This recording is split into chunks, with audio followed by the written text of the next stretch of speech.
Hindi na lang basta person of interest, arestado na rin ang pulis na padre de pamilya ng pinaslang na policewoman at kanilang 8 taong gulang na anak. Yan po ay matapos siyang idawit ng isa sa mga unang naarestong suspect sa pagpatay sa mag-ina. Ang isa pa sa mga arestado ay dinetalye ang nalalaman sa krimen. Nakatutok si Marisol Abduraman. Turuan naman po. Sino yung babae? Itinuro ng suspect na ito ang mag-asawang suspect din na pumatay raw kay Police Senior Master Sergeant Dayan Marie Mollenido at kanyang 8 taong gulang na anak na si John Ismael. Sila po talaga. Wala na pong iba. May gawa. Nakukonsensya na raw siya kaya kusa nang nagbigay ng nalalaman sa krimen.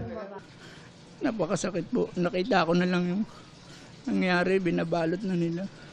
Doon yung bata, buhat-buhat na ng mag-asawa. Nilagay dun sa bodega. Wala nang buhay. Sabi kong ganun. Mahirap yung ginawa ninyo. Anak din ako. Anya, bandang alas 8 ng gabi noong January 16, pinapunta siya ng mag-asawang suspect din sa kanilang bahay. Sa garahe daw siya nanatili at tinanong ang asawa ng agent kung ano ang ipabibili sa labas.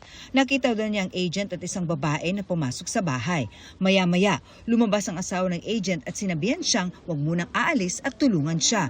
Pero makalipas ang ilang oras, lumakas daw bigla ang tugtog sa loob ng bahay at nakarinig siya ng kakaibang tunog.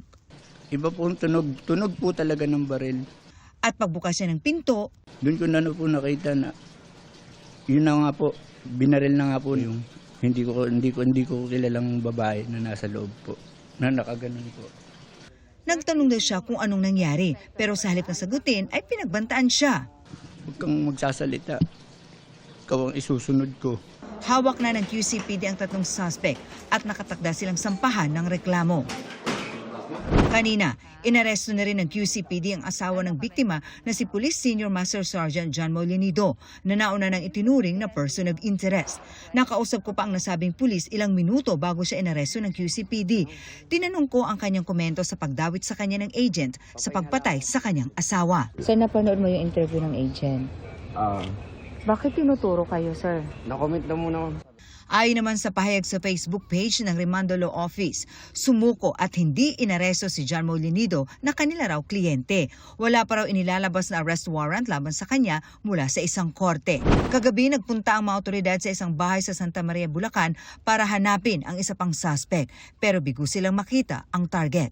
Para sa GMA Integrated News, Marisol Abduraman, nakatuto 24 oras.